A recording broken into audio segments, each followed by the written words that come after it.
To enable or disable Google Assistant on Realme Note 60, first we'll need to open our settings. Now we can navigate all the way down and select the Google service. Then go for all of these services. Now we can scroll down and go for the Search Assistant and Voice. And then you'll be able to find your Google Assistant right here. Now make sure to click on Hey Google right there.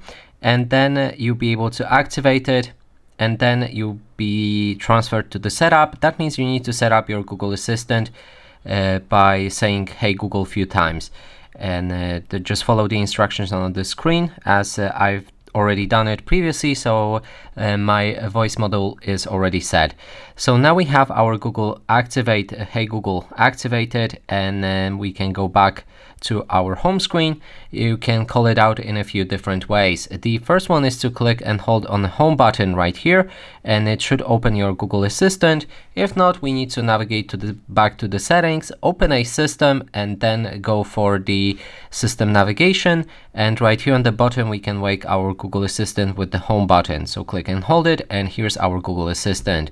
And the other way to do it is by saying Hey Google, and that way your Google Assistant should wake up. But for some reason, for me, it doesn't work. Maybe I have a different voice model set actually.